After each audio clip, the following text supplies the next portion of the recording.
Alright guys, so I'm going to be talking about a new comic review, and this is a indie comic from Webway Comics.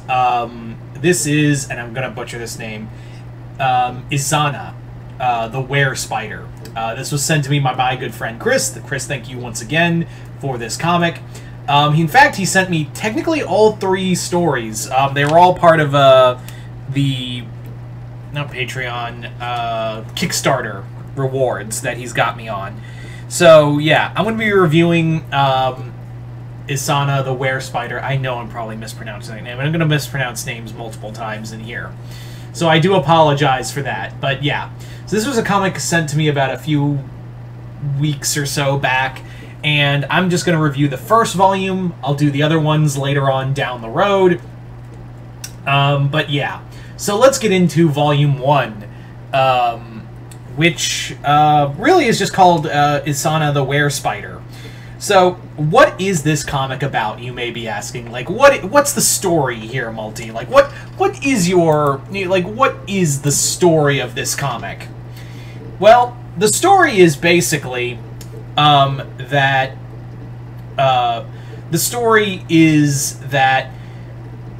we follow a demigod. That's really what it is. Sorry, I lost my train of thought. I'm very tired. But basically, we follow the story of the son, one of the many children of Anansi, his son, Izana. And Izana is Nasa, or Iznana, I cannot pronounce that name. Izana is basically the chosen one to deal with what his father had accidentally done, which is more or less break the barrier between the Mother Kingdom, which is the home of the African gods, and the mortal plane.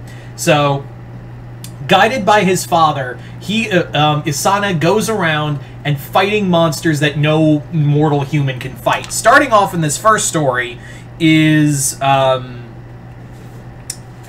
trying to remember the name real fast. And that is,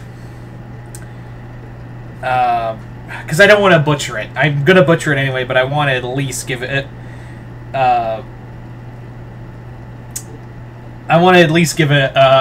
the old college try. And that is Osebo the Leopard. So, Osebo is one of the many horrors, as they call them, who escaped into the mortal plane and is possessing a man, and Izana is out to track him down. I know a lot of... And that's the first story. It's really like two stories. We've got this and then the prequel to this, which explains what happened to Izana and Anansi, leading to them, finding these horrors. Izana is actually really cool. It's very, like a Spider-Man, but more like he doesn't have just spider powers. He actually has, like, a more monstrous form. Like, he can make spider legs. It's actually kind of reminiscent of what was that movie? The remake of Earth versus the Spider. Do you guys remember that? From Stan Winston Studios, where they made a remake of Earth versus the Spider, but instead they made like a horror version of Spider-Man. That's what he kind of looks like.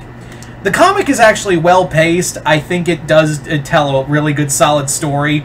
The other one, for both this and the prequel, I also like that we've also seen a trend of Anansi, who is the best known of the African gods, kind of like as a cool introduction to these other African gods in general. Like, it is cool to see, like, how they deal with them, how these characters, like, progress, how they form. And a lot of people forget that Anansi isn't really, while he's not an evil god, he's not a good god either. He's the embodiment of chaotic neutral. He is the embodiment of a trickster god. So Izana and his father have like a nice relationship. It isn't like with Odin and his Odin and his children, or any like gods with their children. It's more like Anansi wants to make sure his son is safe, but Izana wants to protect the world from these horrors, like the leopard, who is possessing a mortal body against his will, and he gets a friend out of it. It's a very sweet comic by the end of it. It's a very well done, I think, put together story. I think that there is a lot of heart here. I believe that there is a lot of And also the fight scene, which is 25% of the first story, is one big fight scene, really. It's really one big fight. It's a well put together and well paneled and well paced fight. The artwork is a lot of sketch, and I do think some of the angles are just a little off, but what can you do with, you know, no one's working with Marvel level quality, you know, in most of these books. But I will say the artwork does keep it fluid, it does keep it fast paced, and there is some good paneling, especially when we see the leopard take control of the human, like right here. Some great paneling and shows like the transformation. Kind of reminded me from that scene from Smile. If you know, you know. All in all, if you can, go check this out. I recommend this. It's always fun to see what these indie creators are making. So yeah. So Chris, thank you once again for sending me this comic. If this does well, I'll do a review of Volume 2. And give my thoughts on that if this does well as the other story, which I think is considered Volume 3, but it's really just one big, like almost like an annual issue. And it also involves the Haitian gods. That's something I would like to see from this comic more, is hopefully we get more, I know in one of the future stories we get involvement of the Haitian gods and the Loa, but I'm kind of hoping we get, like, to see other gods and their children. Like, are we going to see, like, the Hindu gods, or are we going to see, I'm not saying, like, Greek and Norse gods, we've seen enough of them, maybe even the Egyptian. I'm talking, like, I'd like to see, like, the Native American gods, or the Inuit gods, or the Indian gods, or even, like, the Aboriginal gods, too. I would like to see, like, other pantheons you don't normally get to see a lot of in this series.